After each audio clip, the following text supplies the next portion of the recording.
Izin ya Bu ya. Iya. Itu tentang hukum kekuasaan dan akhlak bangsa Bu. Iya.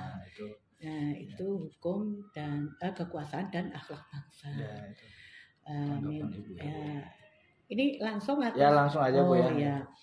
Ya, memang persoalan kekuasaan dan hukum itu keduanya tidak bisa dipisahkan. Banyak orang yang mengatakan ibarat sekeping mata uang, beriringan kemana-mana. Ada juga yang mengatakan ibarat daging dengan kulit. Nah, saya juga mendapatkan itu ibarat kereta api dengan relnya. Relnya itulah hukum, kereta api itulah kekuasaan. Nah, kadang saya juga mengumpamakan ketika kita masing-masing manusia itu memiliki kekuasaan. Tidak ada satu manusia pun yang tidak memiliki satu kekuasaan. Kekuasaan baik itu terhadap dirinya maupun terhadap orang lain. Nah, terhadap dirinya ketika dia akan memutuskan sesuatu, akan mengambil suatu sikap, ya, itu tergantung pada kekuasaan dirinya.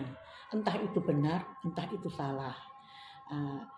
Oleh karena itu kekuasaan itu sering sekali terselubung dengan keinginan yang sangat besar. Jadi maka manusia itu berbeda dengan makhluk hidup lainnya.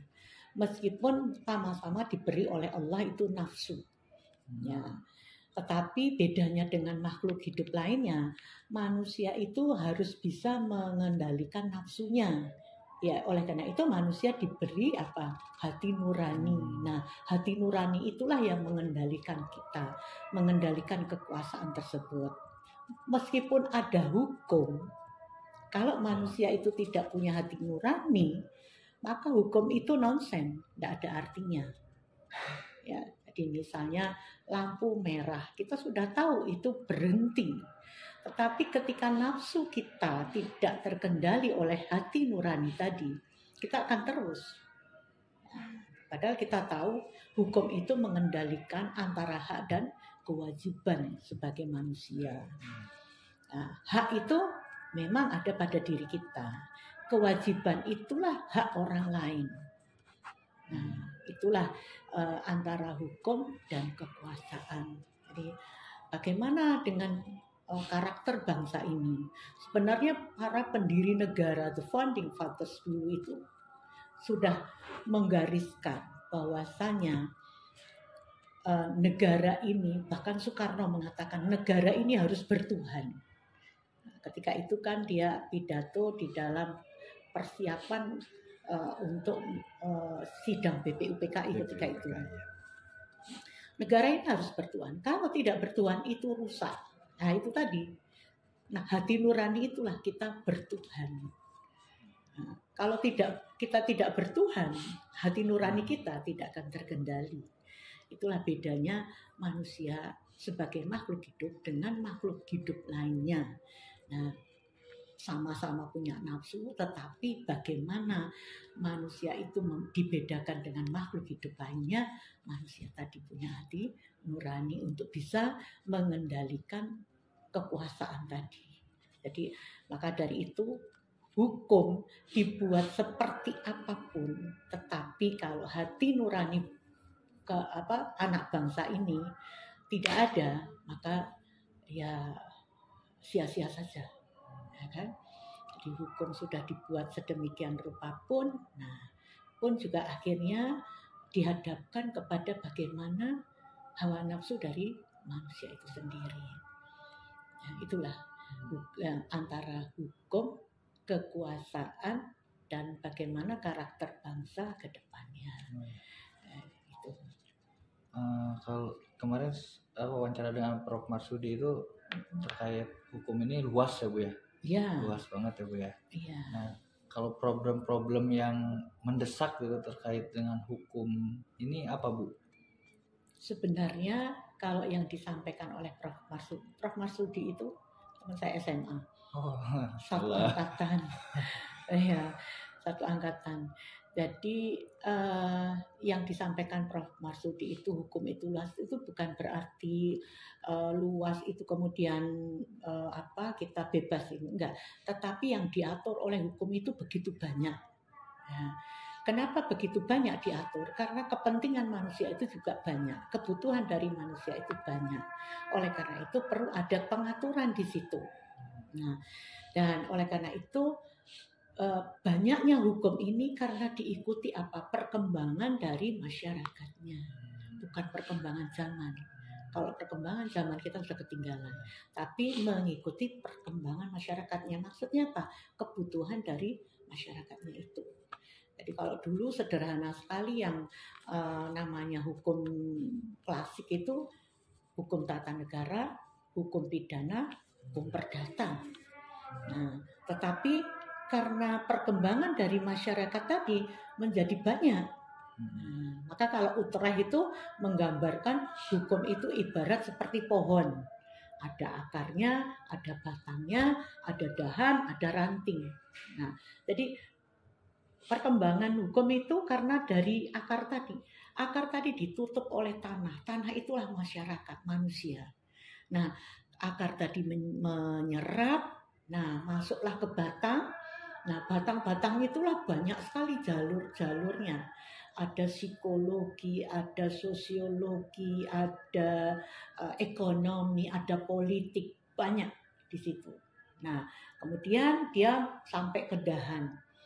Meskipun ketika dahan itu dia ada yang ke utara, ada yang ke ini, tetapi dia tetap harus menyatu, bersumber pada satu batang tadi. Sehingga tidak bisa orang mengklaim bahwa ini ranahnya hukum perdata, ini ranahnya hukum pidana, ini ranahnya hukum tata negara. Mereka itu saling berhubungan. Bicara soal korupsi, apakah itu hanya hukum pidana saja? Tidak. Bicara hukum perdata di situ, bicara hukum tata negara. Begitu pula sebaliknya. Jadi itulah yang dimaksudkan kenapa hukum itu menjadi banyak, luas, karena seiring dengan pertumbuhan dan perkembangan dari kebutuhan dari manusia itu sendiri. Mazhab Utrecht Belanda berarti itu. Iya. Nah itu. Jadi istilahnya kita tidak bisa lepas ya karena hukum kita itu dipengaruhi oleh Belanda ya. Juga walaupun juga dipengaruhi oleh sekarang bahkan Amerika pun juga ikut mempengaruhi seperti MK itu kan pengaruh dari Amerika. Jadi Indonesia malah banyak terpengaruh dari itulah dari pengaruh hukum-hukum itulah menjadi hukum kita itu menjadi beragam. Nah itu. Kalau problem hukum di Indonesia itu yang jadi permasalahan apa sih Bu? Ya. Seperti sekarang sudah lahirnya KUHP baru seperti itu gimana Bu? Nah problemnya kenapa? Karena para pembentuk undang-undang ini itu semata-mata hanya memegang kepada nilai-nilai politis dan yuridis, ya, tidak melihat bahwasanya komponen hukum itu ada sosiologisnya, ada filosofisnya. Tapi pada lazimnya, umumnya orang membentuk hukum itu hanya dua, politik, yuridis. Karena ini cepat, buat keinginannya, putuskan, jadi. Tapi kalau harus sosiologis, harus filosofis, para pembentuk undang-undang itu menilai itu terlalu lama. Terus kemudian nanti hukum itu jadi kebutuhan hukumnya udah lewat.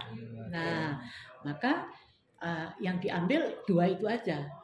Padahal kalau kita baca ya undang-undang nomor berapa saja. Coba lihat di konsiderannya bahwa menimbang itu kan melihat dari peraturan-peraturan perundangan saja. Kemudian di situ ditulis Pancasila, kadang-kadang ada menyebutkan Pancasila. Itu dianggap sebagai sumber sosiologis. Jadi dianggap itu karena Pancasila itu kan dasar negara, dasar falsafah negara, pandangan hidup bangsa. Nah, itu dianggap disitulah nilai-nilai filosofisnya, sosiologisnya. Tapi tidak sesederhana itu sebenarnya. Bahwasanya nilai sosiologis itu maka para pembentuk peraturan perundang-undangan, para pengambil kebijakan itu kan dia bisa di sana itu kalau dalam istilah politik itu ada suprastruktur politik, ada infrastruktur politik. Nah, ketika kita ini semua ini infra, tapi ketika kita mencapai ke supra, siapa sebenarnya yang membawa ke sana? Rakyat. Maka dia harus kembali kepada rakyat. Tapi kan kebanyakan kembali ke partai ya, atau kekuatan politik, ya tidak kembali ke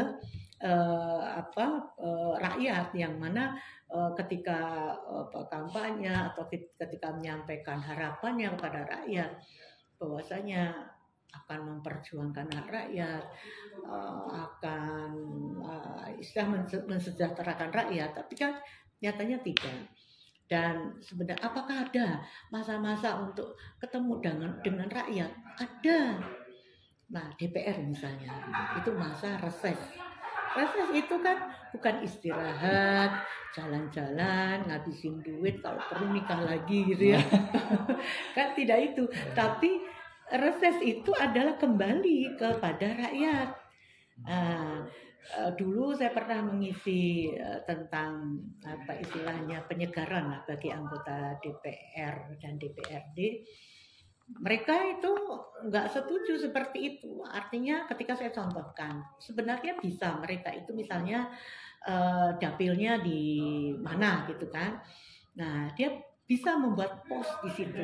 Nah, pos itulah yang harus bekerja mencari, menjaring aspirasi dari masyarakat.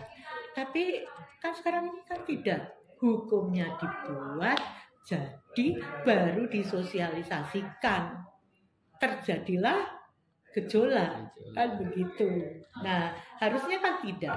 Kok di Swiss itu bahkan perubahan undang-undang dasar aja itu sebelum melakukan perubahan baru pemikiran aja, pemikiran itu di-share ke masyarakat. Ini loh.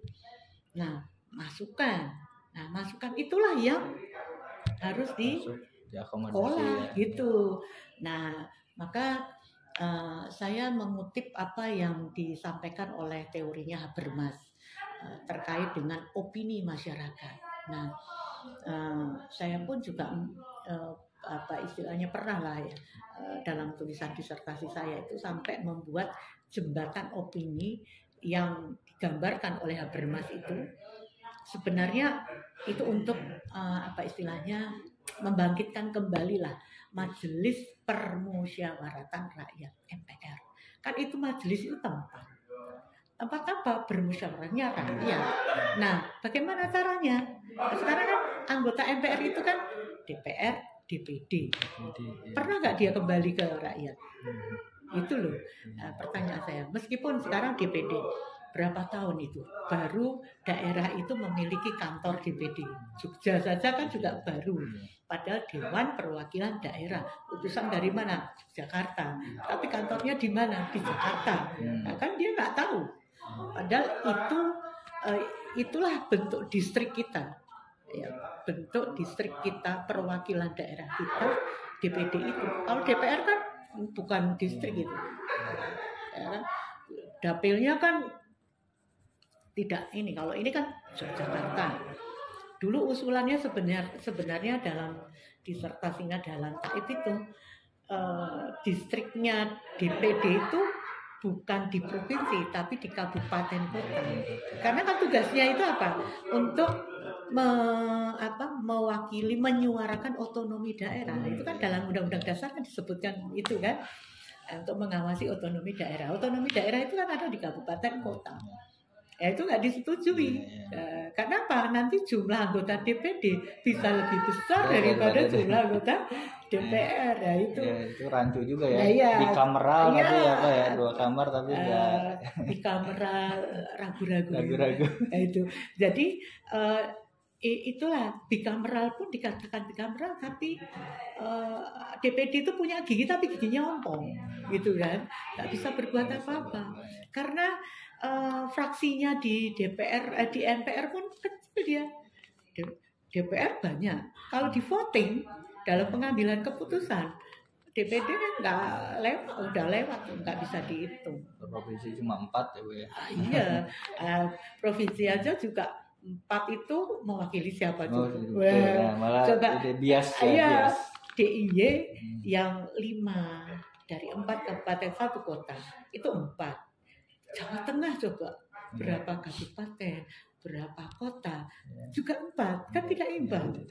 Nah, tidak imbang. Itulah makanya problematika dalam pengambilan keputusan dalam bentuk undang-undang atau dalam bentuk hukum itu menjadi lemah.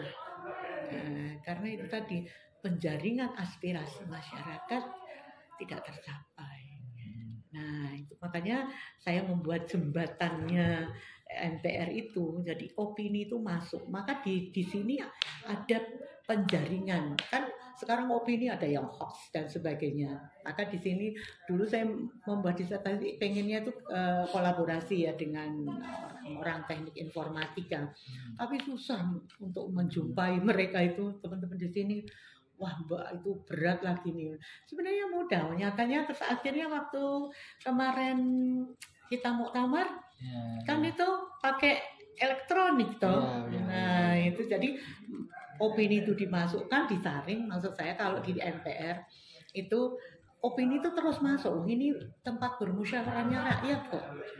Nah masuk, disaring, kemudian apa masukkan ke DPR, DPD atau MPR tadi, disitulah kemudian diproses, itulah musyawarah.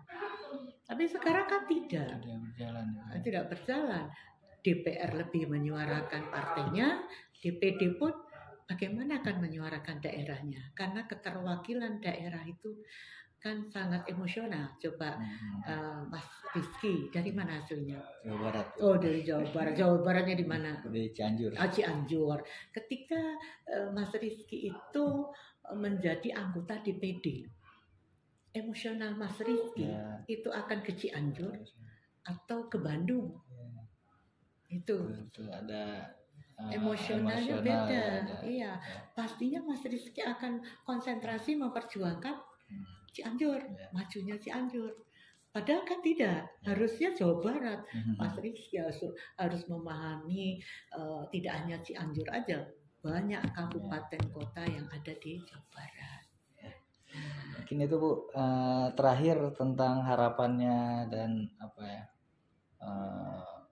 pesan Ibu apa terkait bukunya Pak Imawan itu dan kiprahnya Pak Imawan di sini gimana Bu harapannya Bu? Saya sangat mengapresiasi buku ini. Mudah-mudahan buku ini bisa menjadikan penggerak terutama Persyarikatan Muhammadiyah ke masa depan. Saya ingin generasi Muhammadiyah jangan takut masuk ke lingkup politik untuk menyuarakan atau memajukan negara ini.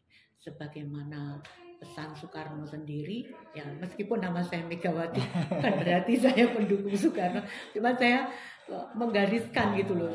Sayang anak-anaknya sekarang kenapa kok berpikirnya malah aneh gitu kan. Nah, itu jadi harapan saya mudah-mudahan buku ini akan melahirkan Muhammadiyah muda yang berani untuk menggebrak membangun hukum lebih baik lagi dan bangsa ini tentunya akan lebih baik lagi. Gitu Mas. Ya, nanti mungkin Rizky ngutip sedikit tentang kiprah FH UAD gitu ya Bu ya. Nanti ada ya Rizky cari di website aja Bu ya. Kan ada prestasi-prestasi. Kalau nggak salah ya kemarin ada mahasiswa yang dapat prestasi yang terkait sebagai duta keadilan itu ya Bu ya. Iya betul. Baik, itu Bu udah.